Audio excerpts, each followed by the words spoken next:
Classificação indicativa. Livre para todos os públicos.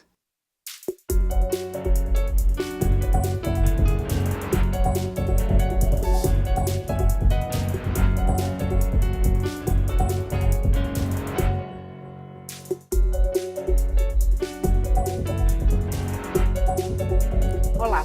O presidente da Câmara, Rodrigo Maia, do DEM do Rio de Janeiro, anunciou a votação da reforma da Previdência para o dia 19 de fevereiro. A expectativa é que no início do ano o governo negocie os votos que faltam para aprovar a medida. Os deputados Joaquim Passarinho, do PSD do Pará, e Gonzaga Patriota, do PSB de Pernambuco, falam sobre as expectativas sobre a reforma e as prioridades da pauta no próximo ano. Eu sou Daniela André e este é o Câmara Debate, programa da rádio e da TV Câmara. Deputados, bem-vindo ao Câmara Debate. Prazer. Deputado Gonzaga Patriota, qual a prioridade para o PSB em 2018 aqui na Câmara? Olha, são muitas as prioridades do meu partido. Primeiro, se trata de um ano de eleição, é um partido que tem contribuído muito com o Brasil, com pessoas, com votos. E nossas prioridades são votar muitos projetos que existem aqui na Câmara dos Deputados, também no Senado, emendas constitucionais e, obviamente, tentar convencer o governo, com toda a sua equipe, de que coisa melhor que tem no mundo é fazer uma reforma.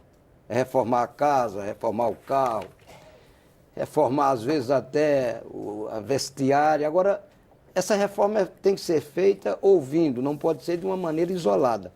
Nós do PSB votamos contra o teto, votamos contra a reforma trabalhista, vamos votar contra a reforma da Previdência Social, porque não se discutiu. É o governo que prepara, é o governo que manda e só o lado dele, não olha o outro lado. Portanto, a gente espera que ainda há tempo, daqui para fevereiro, quando o governo quer mandar essa proposta, que a gente possa ouvir associações, sindicatos, federações, confederações, e se fazer, a gente sabe que a reforma é necessária. A média de vida, nos últimos 50 anos, ela duplicou. Mas fazer uma reforma para dizer a Previdência quebrou, e quem quebrou a Previdência? Quebrou por quê? A Previdência está pagando há 30 anos, e eu fui o autor da aposentadoria de homem e mulher do campo. Ora, sem receber nada, o Tesouro é quem tinha que pagar. Era outra coisa e não a Previdência Social. A gente tem que discutir isso e eu espero que a gente possa fazê-lo antes de apresentar essa proposta da maneira como está, sem ouvir a sociedade. Deputado Joaquim Passarinho, e para o PSD, quais devem ser as prioridades no próximo ano? Olha, a grande prioridade que nós teríamos, e mais pelo ano eleitoral, dificilmente, na minha opinião, vai dar seguimento, seria um pacto federativo. Nós precisamos reforçar os municípios. Não há um programa do governo federal, seja ele governo que for, que implanta no município que não leva despesa. Ele leva despesa, mas ele não leva receita. Os municípios estão quebrados, os municípios estão falidos. E nós precisamos fazer essa grande reformulação, um pacto federativo para que a gente possa dotar os municípios de condições mínimas. O que fica muito triste nós estávamos aqui na Câmara recebendo prefeitos pedindo uma ambulância que custa R$90 mil. O prefeito não tem dinheiro para comprar uma ambulância, não tem dinheiro para comprar um raio-x. Quer dizer, isso é muito triste, nós chegarmos num ponto em que os prefeitos não têm condições de comprar equipamentos básicos de saúde por falta de recursos, porque a grande parte do dinheiro, 60% quase dos impostos desse país ficam no governo federal. Então, esse pacto, essa redistribuição, para que a gente possa dotar lá na ponta dos municípios, onde tudo acontece. Você nasce no município, a sua educação básica é no município, a sua saúde básica é no município, tudo praticamente gira em torno do município. A União é muito abstrato, as pessoas não moram, eu moro na União, não, eu moro no meu município, ali é que eu ando todo dia, ali que eu trabalho, ali que eu vivo. Então, esse é um ente hoje mais frágil de todo o nosso arcabouço, que nós precisamos dotá-lo de algum tipo de garantia para que a gente não fique refém de governos federais. E, infelizmente, passou partidos e mais partidos e nenhum quer perder o poder. Os partidos adoram que os prefeitos fiquem na mão deles, pedindo migalhas, pedindo favores, mas sempre no final do ano para pagar o 13º. Então esse, na minha opinião, seria o grande projeto que essa casa pudesse se debruçar e rever o Pacto Federativo. Agora, deputado, o senhor falou que isso já passou por vários governos e os governos parecem não ter tanto interesse em se envolver nessa discussão. O senhor acha que precisa para começar a resolver esse impasse e começar a debater esse tema? O tema é debatido, essa casa debate isso há anos. Né? Nós precisamos ter uma coragem política de colocar em votação. Né? Nós temos que ter um projeto e tentar botar em votação, seja ele o que for, é melhor do que isso que está aí. Né? Um prefeito não conseguir pagar seu salário, prefeitos não conseguirem pagar, ter dinheiro para 13º. Vou dizer, prefeitos não têm dinheiro para comprar um raio-x. Isso é um absurdo. Né? Eu vou dizer, 60%, em números redondos, 60% de tudo que você, cidadão, paga, fica com o governo federal. Aí o governo federal cria programa de creches, aí constrói lá no nosso Pará, por exemplo, uma creche bonita. E a manutenção dela? E o custeio dela? Vai o recurso? Não vai. É o município que tem que pagar. O programa Mais Médicos, R$10.000 por médico. Mas ele vai na atenção básica do município e saca os 10 mil. Ou seja, sempre, tudo que o governo federal faz, ele faz levando custo, levando despesa para o município. Os municípios não aguentam mais. Nós precisamos rever isso e essa pirâmide tem que ser invertida, porque, na minha opinião, quem mais deveria receber recursos são os municípios, porque lá é que estão maiores prestadores de serviço. É por isso que o governo federal, pode dizer, passa partido, vira partido, mas quando chega no poder não quer perder o poder, não quer perder a oportunidade de receber os prefeitos aqui e negociar os votos, negociar as eleições, porque o poder está aqui, o recurso está aqui. Se nós invertermos isso, os prefeitos não precisariam vir aqui pedir recurso para o governo federal, cada um faz a sua parte, cada um dentro da sua competência, nós poderemos gerir o nosso recurso público com muito mais eficiência. Deputado Gonzaga Patriota, ano que vem é ano eleitoral, eleições presidenciais.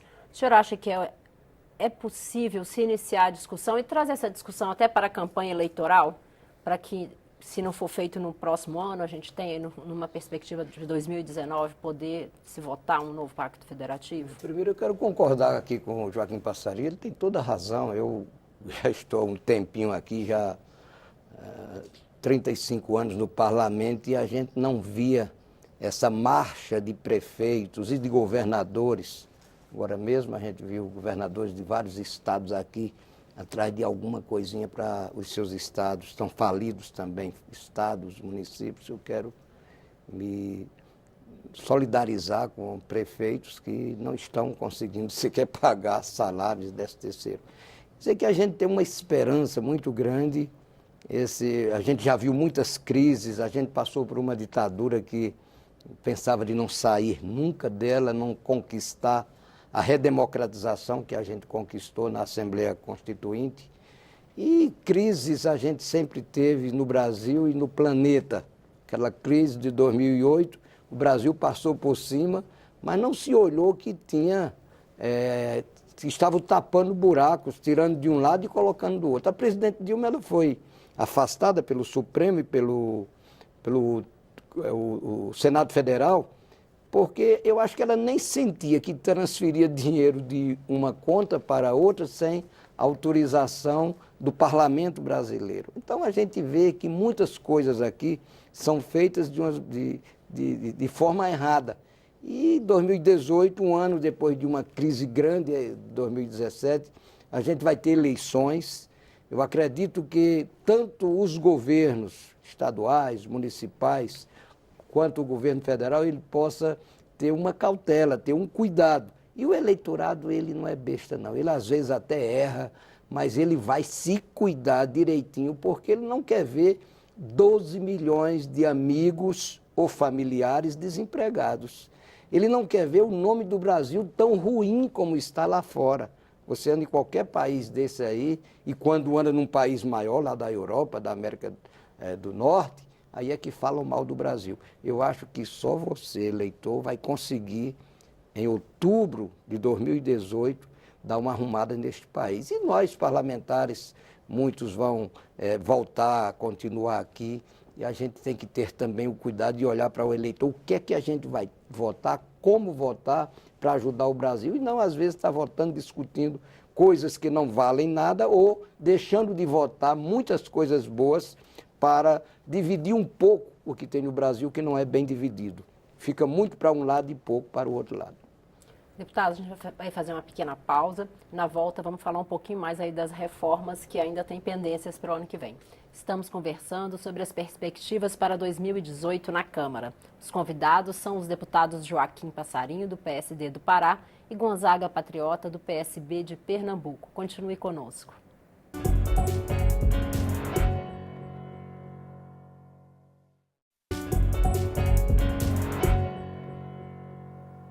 Câmara Debates está de volta. Hoje nós estamos conversando com os deputados Joaquim Passarinho, do PSD do Pará, e Gonzaga Patriota, do PSB de Pernambuco. O tema são as votações de 2018 na Câmara. Deputado Gonzaga Patriota, no bloco anterior a gente falou um pouco de perspectivas e começamos a falar sobre a reforma da Previdência. É o primeiro item que está já previsto para ser votado em 2018, que já tem uma data aí feita pelo presidente, 19 de fevereiro. O senhor acha que até lá é possível chegar a um acordo? Olha, eu acredito que chegue. O governo mandou um projeto que parecia uma coisa do outro mundo, que não tinha nem quem pensasse em votar nem do lado dele. Depois deu uma melhorada e, por último, para tentar votar, já fez alguma coisa melhor. Eu acho que durante esse mês e pouco, digamos assim, 2 meses ainda, para 19 de fevereiro, ele poderia negociar com associações, sindicatos, interessados, federações, confederações, e se montar um projeto que a gente sabe que precisa reformar a Previdência, precisa se reformar outras coisas. Se reformou a CLT, mas já tem aqui mais de uma centena de propostas para colocar novamente onde se tirou, porque não se discutiu. Eu acho que tudo aqui é possível. A gente lembra que na Assembleia Nacional Constituinte tinha um tal de um centrão, e tudo que o centrão queria a gente achava que ele ia levar. Mas quando a gente jogou a sociedade em cima do centrão, o centrão recuou e a gente fez uma Constituição muito boa. E obviamente que ela já recebeu suas emendas, o Brasil cresceu, melhorou. Eu acho que tudo pode ser possível. Não pode votar da maneira como ele pretendeu ou ainda pretende, que dessa forma não vai dar para a sociedade aceitar. E a gente vai ter muitos movimentos aí. Eu não sei nem se os deputados vão poder chegar aqui em Brasília no dia 19 de fevereiro para votar, porque trabalhadores aposentados vão ficar no aeroporto, vão pegar esse pessoal e não vão deixar que isso aconteça. E eu vou ficar no meio dos trabalhadores. Deputado Joaquim Passarinho, o senhor acha que é possível um acordo até 19 de fevereiro? Eu acho que é plenamente possível. Eu acho que até o presidente da Casa, o deputado Rodrigo, se envolveu mais agora. Né? O governo foi muito inábil com esse projeto, inábil na hora que mandou, inábil na comunicação com a sociedade, inábil no debate sempre. O governo sempre sentou na mesa dizendo que não podia recuar nada.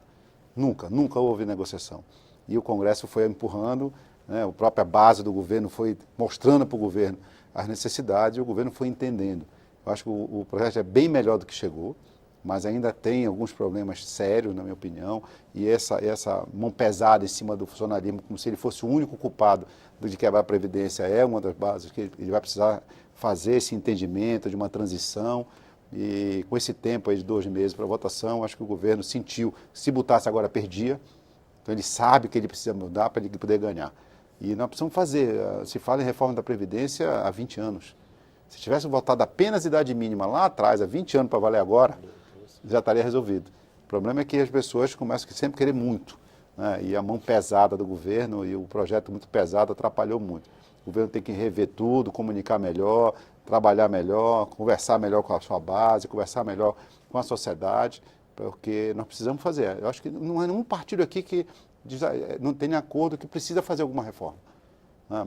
Mas não da forma como estava se vendo, pensando apenas na parte econômica. Nós temos que pensar na parte social, ela é muito importante. Da proposta que está aqui na Câmara, que estabelece a idade mínima de 65 anos, aumenta o tempo de contribuição, o que os senhores acham que é essencial, que pode ser negociado e permanecer no texto? O que o senhor acha que pode ser uma reforma da Previdência possível agora, deputado? Olha, eu fui o autor da proposta de aposentar homens e mulheres do campo e sugeri que o Fundo Rural fosse revitalizado e que o Tesouro ele tomasse conta dessas aposentadorias à época e que todos os trabalhadores e trabalhadoras rurais contribuíssem com 1% ou 2% para se sentir mais seguro. Eu contribuí, eu me aposentei porque eu paguei 35 anos, tantos anos de idade. Eu acho que isso daí é uma coisa que tem que se colocar nessa reforma da Previdência. A gente não pode deixar que esses trabalhadores, essas trabalhadoras, esses pensionistas, beneficiários, se acabem, porque ele falou aqui dos municípios pequenos. Quando o FPM paga a um município R$1 milhão, a Previdência paga 2 só de aposentadorias, dessa classe social que deixa o dinheirinho lá, fica lá. Então, eu acho que tem que ter essa discussão para a gente ver como fazer, para que todo mundo contribua, mas se sinta seguro e que tenha que haver a transição. O Passarinho falou aqui, a transição. Ora, eu já estou com 64 anos e agora eu vou cair para, ou já estou com 60, vou cair para 65. Não dá, tem que haver a transição. Quem já tem mais tempo vai ter menos tempo de contribuir. Quem já tem menos tempo vai contribuir mais. Tudo isso tem que conversar, não pode ser da maneira como o governo quer, e nós estamos abertos, o meu partido e muitos deputados aqui, senadores da oposição, estão abertos para a gente conversar e fazer uma reforma que não venha a prejudicar tanto, porque o aposentado, ele não quer ver lá no final sua aposentadoria cair, ele quer continuar aposentado, por isso que ele também vai dar a sua participação na reforma. Mas uma reforma como foi proposta, não dá para você aguentar. Deputado Joaquim Passarinho, que pontos o senhor acha que é possível se chegar, pelo menos, não um consenso, mas próximo de um consenso, um número suficiente de votos para a aprovação da proposta? Na minha opinião, hoje tem 2 pontos principais. Primeiro, quando ele quer cortar 40% da aposentadoria, da pensão dos velhinhos quando morre um dos entes. Quando morre, um casal morre, um dos dois, do cônjuge, essa despesa não diminui, pelo menos aumenta. Porque é o sofrimento que leva a doença, a depressão, a precisar de um cuidador, a mais remédio. Então, não é morrendo uma pessoa que você economiza, pelo contrário.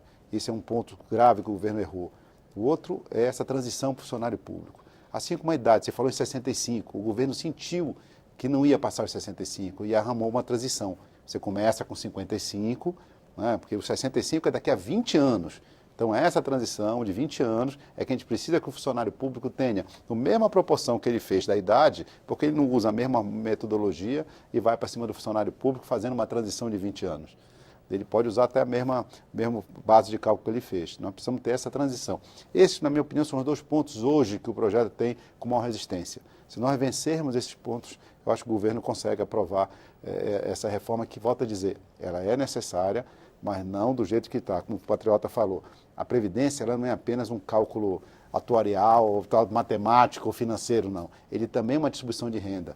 Né? Tem lugares, tem municípios no nosso norte, no nosso nordeste, porque muitas vezes as pessoas aqui falam do sul, mas não sabem a realidade do norte e nordeste. Tem município em que os pensionistas, em que a Previdência paga mais do que a prefeitura. Ela gira mais recursos no município do que as próprias prefeituras pequenas. Então, ela é uma distribuição de renda, ela é um programa social. Volto a dizer, não podemos olhar a Previdência apenas com a parte econômica financeira. Ela tem que ser olhada também com uma visão social que precisa ser feita e os funcionários públicos precisam participar melhor disso, porém, tem que ser respeitado, principalmente aqueles que já contribuíram há tanto tempo. E essa fórmula não foi o funcionário que inventou, foi o governo. Ele não pode disputar essa culpa para o funcionário agora. O governo entendendo isso, eu acho que entendeu, e conseguindo fazer essas modificações, que não são grandes agora, as maiores já foram feitas, eu acho que tem condições de 19 de fevereiro ter uma condição mais favorável para o governo aprovar. Deputado Passarinho, também estão aqui em análise pela Câmara e devem ser dos primeiros itens a entrar na pauta, efetivamente, as medidas provisórias que tratam do ajuste fiscal. E elas também prevêem aí algumas mudanças para o funcionalismo público. Uma delas aumenta a alíquota que o servidor paga durante todo o tempo nativa e inativa de 11% para 14%. Isso pode embolar um pouco o meio de campo, porque o servidor vai ter um aumento na alíquota e pode vir a ter que contribuir mais e receber menos? Isso pode ter impacto. Eu acho assim, as reformas são importantes, todas. Diferente do PSB e do Patriota, nosso partido apoiou a reforma trabalhista, apoiou o teto de gastos. Acho que nós precisamos, num momento, é importante, o país passou pelo momento, o pior de tudo é aquilo que ele falou, 13 milhões de desempregados nesse país. Isso não tem economia nenhuma que resista. Né? São 13 milhões de pessoas que estão deixando de contribuir, deixando de participar da vida ativa desse país. Então isso nós precisamos resgatar. Resgatando isso, eu acho que tudo melhora. Agora, nós precisamos ver uma coisa de cada vez. Né? O governo pode ter essa inabilidade de atropelar, meter uma reforma da Previdência, em que já sacrifica o servidor e, ao mesmo tempo, querer empurrar outros ajustes fiscais que também sacrificam o servidor, o governo tem que ter momento, não tem um momento eleitoral. Eu acho que tem temas que devem ser debatidos na própria campanha, né? O governo chegou dizendo que ia fazer diminuição de gastos, não fez, né? Nós vimos uma entrevista um dia desse, o governo, na época do Jucá, prometeu 3.900 cargos a menos de AS e cargos de comissionados, e, pelo contrário, o governo aumentou em 2.000 cargos. Nessas negociações que tem que fazer com partidos, isso aí não pode fazer. Como é que eu peço o sacrifício do servidor se eu não faço o meu próprio sacrifício? O governo tem que cortar. Eu digo muito assim, a gente não vê crise aqui em Brasília. Eu não vejo um jatinho parar de voar, eu não vejo um ministro parar de voar de jatinho para ir para o Brasil afora, eu não vejo os hotéis lotados, restaurantes lotados. Aqui em Brasília não tem crise, aí no seu município tem, aí tem. Então nós precisamos parar com isso. Brasília tem que deixar vir para um Brasil real. Isso aqui não é um Brasil real, isso aqui nós vivemos parece que numa ficção. Então nós precisamos parar com isso, o governo federal tem que enxugar seus gastos, tem que gastar menos e gastar melhor e mais eficiente para poder pedir sacrifício dos outros. Deputado Gonzaga Patriota, o senhor acha que é possível já se conseguir parte da economia sem ter que reduzir a alíquota, tem que reduzir o aumento dos servidores ou aumentar a participação deles na Previdência e conseguir administrar de outra forma os gastos? O Joaquim Passarinho, ele falou muito bem aí quando os governos, tanto o governo federal quanto governos estaduais e municipais, eles não controlam a sua casa para querer controlar a casa dos outros. O Supremo já decidiu pela inconstitucionalidade daquela medida provisória que aumentava de 11 para 14, que também segurava os salários de servidores. Então, vem de outra forma. Como? A gente não vai poder aceitar isso aqui. O governo teria que ter alguém dentro do seu governo para dar uma olhada dentro de casa, olhar como está a sua casa. A gente tem muitas propostas aqui, e eu vi chegar uma pessoa ali no plenário, eu lembrei de uma proposta minha que tem aqui, de quase 20 anos que ela está parada aqui, que diz o quê? O servidor público concursado, que preencheu todos os requisitos, que está à disposição de outro órgão, ele vai ter que fazer uma opção. Ou ele fica lá com o mesmo salário, sem ascensão, ou ele volta. Porque você não pode ficar tomando um lugar aqui e tomando outro lugar ali. Eu tenho uma proposta de quase 30 anos, que é a interligação de bacias hidrográficas. Ele está lá no norte, com tanta água, e a gente está lá no nordeste sem água. Mas a gente já tirou um pouquinho de água lá do São Francisco, para o Ceará, Paraíba, Rio Grande do Norte, e entraram lá 12 bilhões de reais naquela região do Nordeste. Empregamos lá mais de 15 mil pessoas durante 5, 6 anos. Então, a gente tem que olhar quais são os projetos bons que estão aqui, como é que andam. Esse daí é um projeto de se discutir dentro da própria reforma. Por que é que eu vou tirar direitos adquiridos quando eu posso diminuir os meus gastos? Eu não vou fazer com que meus filhos, e olha que eu tenho uma dúzia de filhos, eu não vou fazer com que meus filhos paguem por alguma coisa que eu estou estragando lá fora, fazendo minhas farras e deixando meus filhos de ter uma boa educação, ter uma boa saúde. Então eu acho que o governo está precisando ter, dentro do seu bojo, alguém que possa... Eu vou olhar primeiro para mim, depois é que eu vou olhar o que é que eu vou prejudicar os outros. Eu vou diminuir os meus gastos para poder depois diminuir os... Eles até que vão aceitar. O servidor público vai aceitar perder um pouco na hora que o governo diminuir esse número que ele tem aí de cargos para, às vezes, coaptar apoios que vêm prejudicar a sociedade. Isso a gente não aceita. Deputados, agradeço a participação. Já deixo o convite para voltar em 2018 e continuarmos a falar aí das perspectivas. Se Deus quiser. Câmara Debate termina aqui. O programa é uma produção conjunta da Rádio e da TV Câmara. Eu sou Daniela André e conversei sobre as perspectivas para 2018 na Câmara com os deputados Joaquim Passarinho, do PSD do Pará, e Gonzaga Patriota, do PSB de Pernambuco. Você pode rever esta e outras edições em nossa página na internet ou no YouTube. Obrigada pela audiência e até o próximo programa.